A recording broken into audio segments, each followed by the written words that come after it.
Right, so when it comes to comprehension, I usually tell people to say, if I told the page, let me say the paragraph numbers are indicated, then there is no need for you to be going through the passage because each and every question will have a paragraph number. So let's dive right into the questions. Question 1 reads, from paragraph 1, which means your answer is in paragraph 1. The answer to question 1 is in paragraph 1. From paragraph 1, Jonas Salk was born in the dash century. From paragraph 1, Jonas Salk was born in the dash century. So let's go to paragraph 1. Paragraph 1 reads, Jonas Salk was born in America in 1914. So paragraph 1 has given us the year in which Jonas Salk was born. He was born in the year 1914. He was born in the year 1914. But the question is saying from paragraph 1, Jonas was born in the dash century. So the question 1 wants us to mention the century in which he was born, and yet the paragraph has given only the year 1914.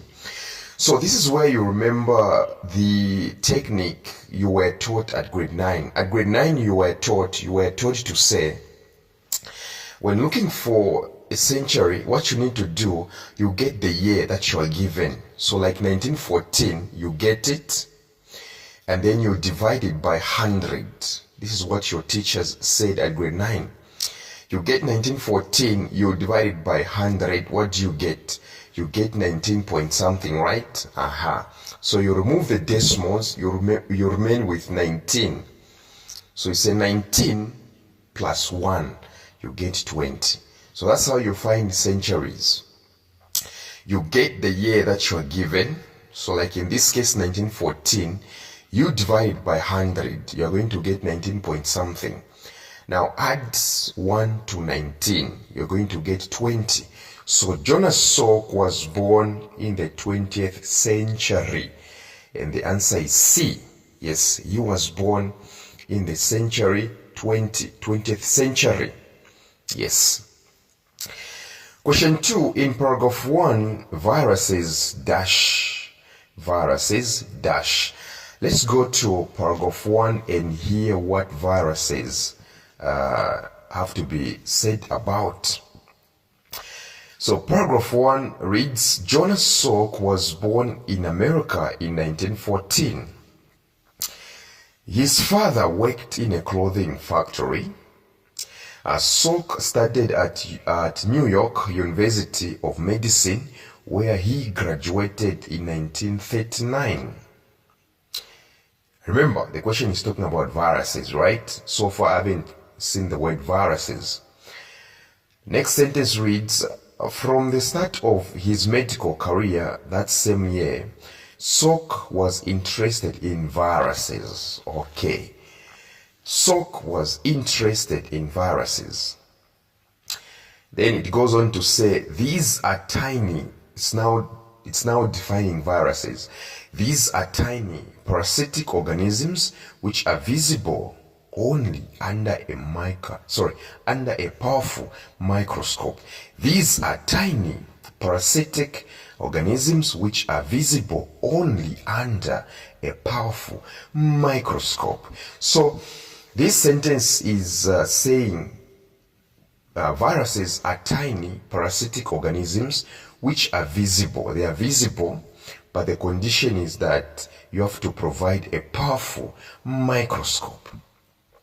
Okay, this sentence is saying viruses are quite, visible, but for you to make them visible, you should come with a powerful microscope. Okay, so your eyes are not enough. A hand lens is not enough.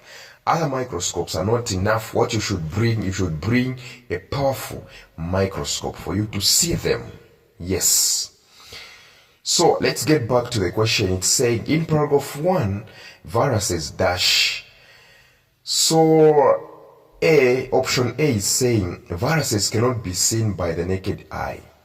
This is correct. This is the correct answer. Yes.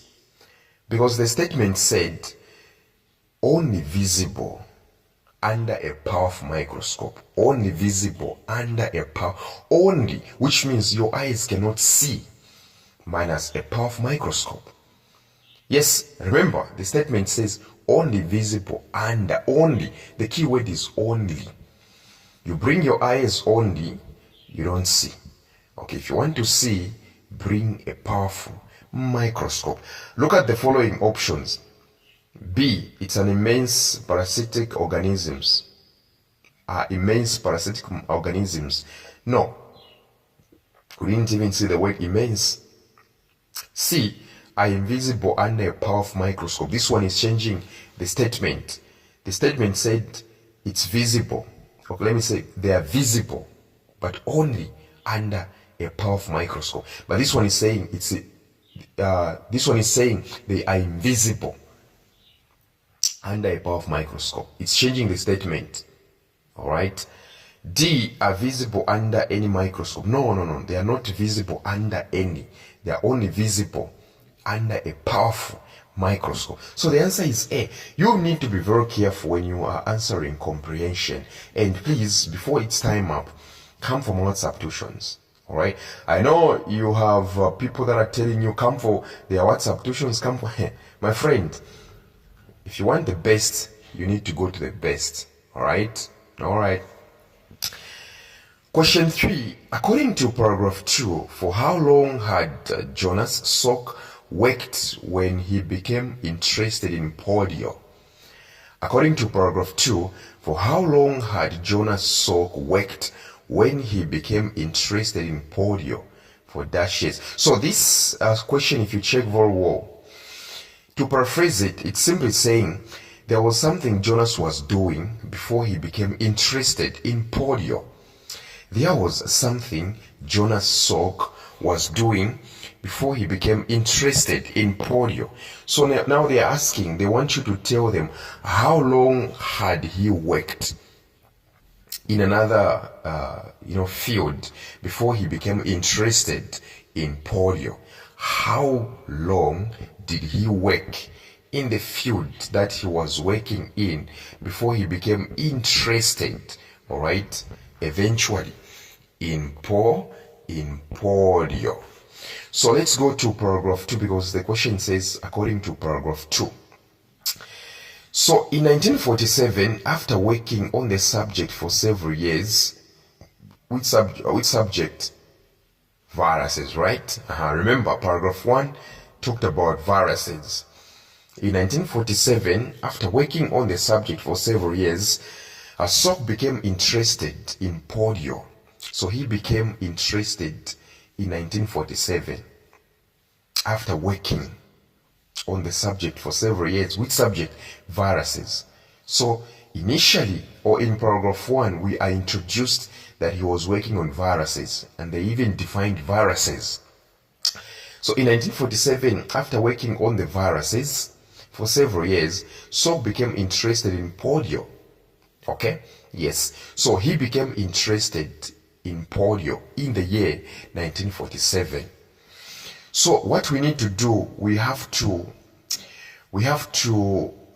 go back and we have to go back to paragraph 1 and see when he started working on the viruses, because he became interested in polio in the year 1947. So for us to know how long it took him to become interested in polio after starting working on viruses, how long it took, we have to go back to paragraph 1. Paragraph 1 is saying Salk studied at New York University in medicine, where he graduated in 1939. From the start of his medical career that same year, so in 1939, Salk was interested in viruses. Yes. So in the year 1939, he was interested in he was studying viruses. And then in 1947, he now became interested in polio. I think you are seeing the years here. 1939, viruses. He started working on viruses. 1947, he became interested in the polio. So you do your math from 1939 to 1947, or you simply say 1947 minus 1939, what do you get? You get 8 years. So number 3, the answer is B. Number 3, the answer is definitely B. Number 4, in paragraph 2, what could have been the reason for Jonas Salk to become interested in working on polio? In short, why did he become interested in working on polio? Let's go to paragraph 2. In 1947, after working on the subject for several years, Salk became interested in polio, a disease against which there was no protection at the time. So there was no protection, which means there was no cure. So take note of that. They're saying he became interested in polio, a disease against which there was no protection at the time, which means there was no cure. When they say no protection, it means there was no cure. The next sentence says the disease was common and worldwide, which means the disease was everywhere. Or it was common and it was worldwide. That's the second reason. The first reason, there was no protection, which means there was no cure. The second reason, they are saying it was common. The third, they are saying, and by the early 1950s, several epidemics had broken out in Europe and America. So we've been given the reasons. The first one, it was common. Second, it was worldwide. Okay, there was no protection, which means there was no cure. Getting back to the answers, you realize that option A, option B, option C, they are correct but impartial. Let me say they are partial. They are not impartial, they are partial. Option A, option B, option C are incomplete. They are not complete. Alright? The answer is D.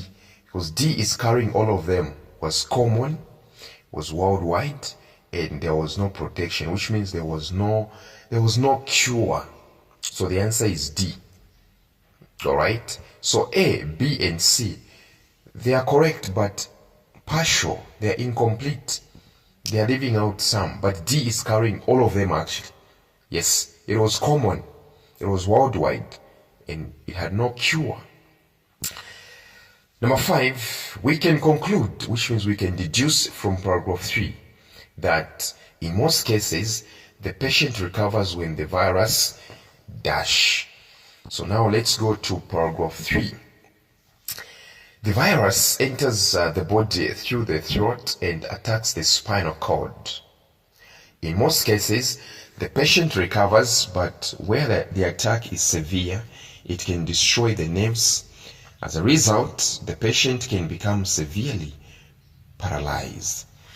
So if you check very well here, the paragraph is saying the virus, in most cases, the patient recovers, but not when the attack is severe. Yes. Okay?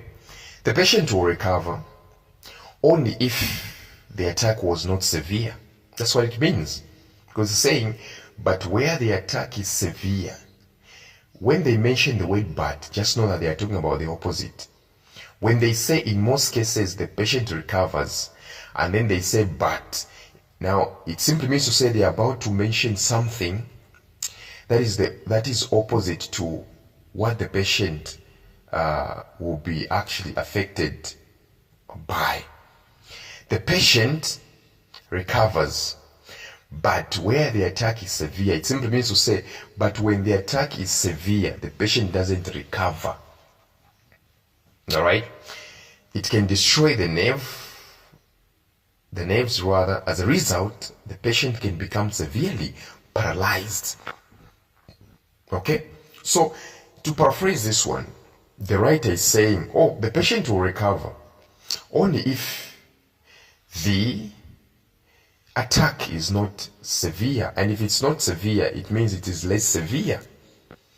All right? Yes, the condition for a recovery is that the attack should be less severe. So going back to the answers, A, attacks less severe. Yes, this is the answer. The patient recovers when the virus attacks less severely, because it said the patient recovers, but where the attack is severe, which means when the attack is severe, the patient doesn't. So the condition for the patient to recover is that the attack has to be less severe. That is the condition.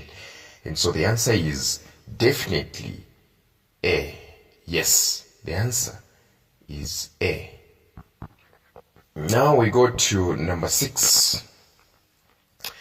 From paragraph 4, which of the following statements is true? Which of the following statements is true? And then they are saying improved sanitation. Let's go to paragraph 4.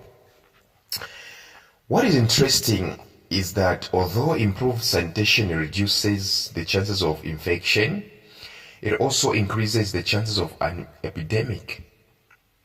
Let's paraphrase this.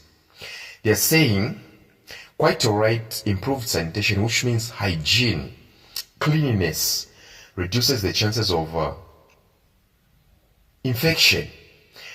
But now they are saying it increases the chances of an epidemic, which means improved sanitation spreads. It spreads. It spreads. It spreads. Improved sanitation spreads the infection.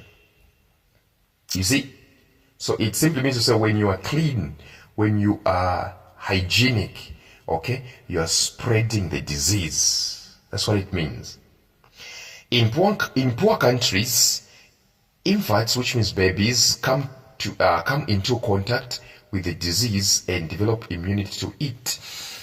Okay, so they are saying in poor countries, babies, okay, they are affected by the disease, but they develop immunity, which means their bodies fight against it. That's in the poor countries. It's happening in the poor countries. So in poor countries, babies, okay, babies develop, that ability to fight the disease. But look at this. Where the standard of hygiene is high, natural immunity is rare, and the disease, once introduced, can become epidemic. They are saying where they are clean, the countries that are hygienic, the countries that are clean, what do we see there? Okay, we see that the natural immunity is rare.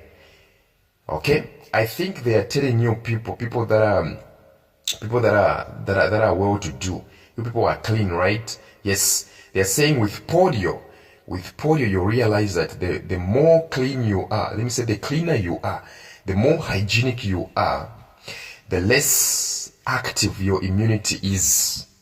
So this sentence is simply saying, the more clean you are, the cleaner you are, the less effective your immune system is going to be with regards to fighting against this disease. That's what it means.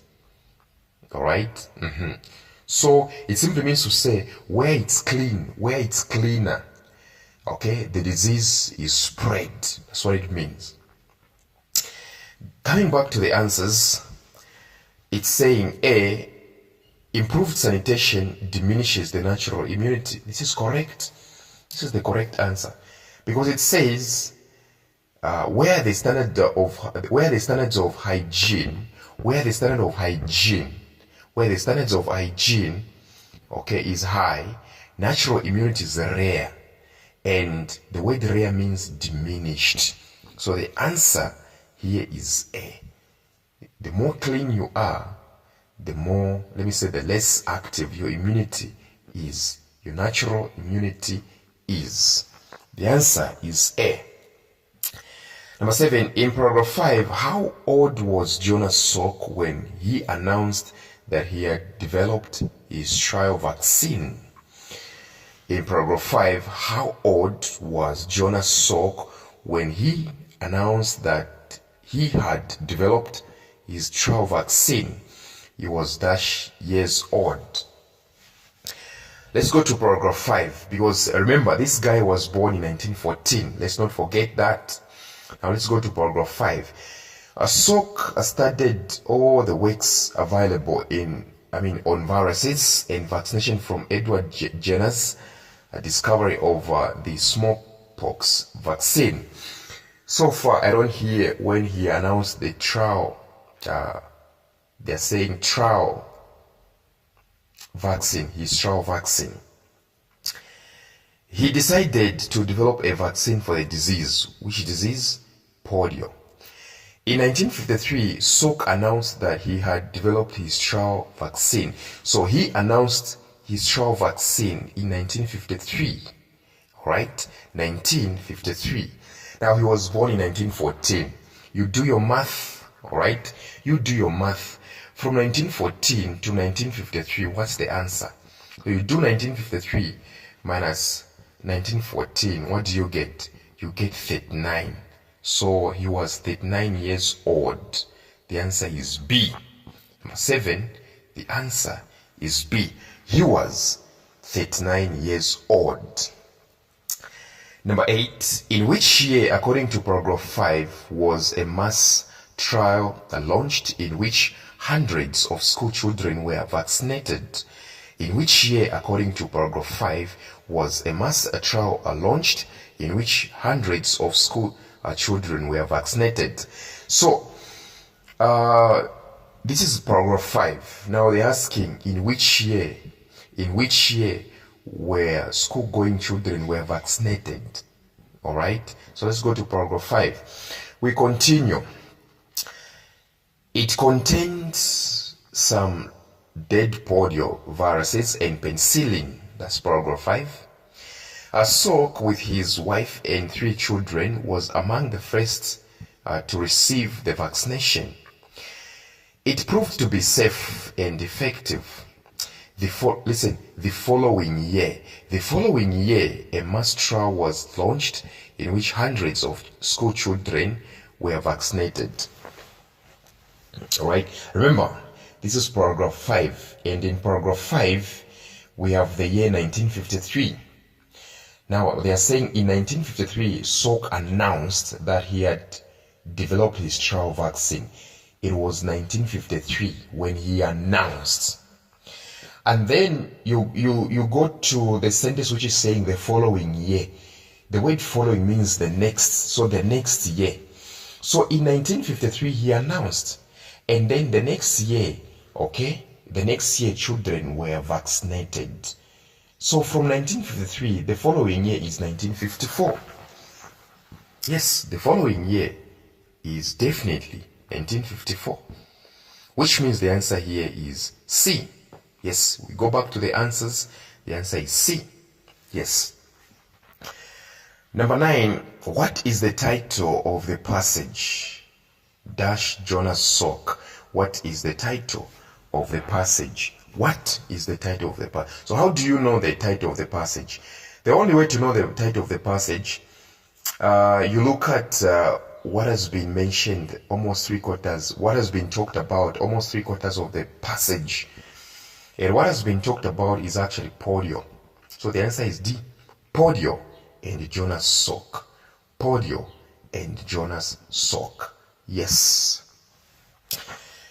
Question 10. From the underlined words in the passage, find the word which means the same or nearly the same as the following words or phrases.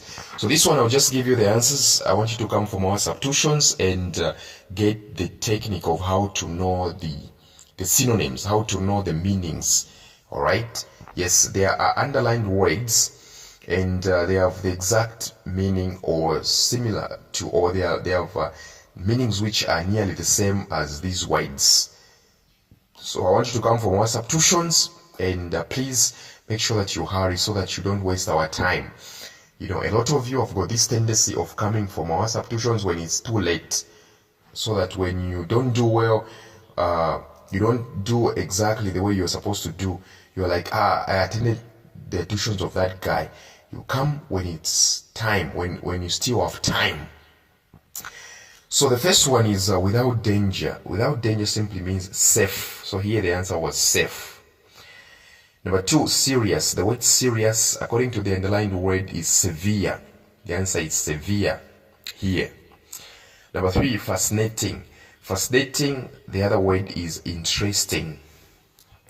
Number 4, minute. Minute is tiny. Yes, the word for minute is tiny. So come for my WhatsApp tuitions.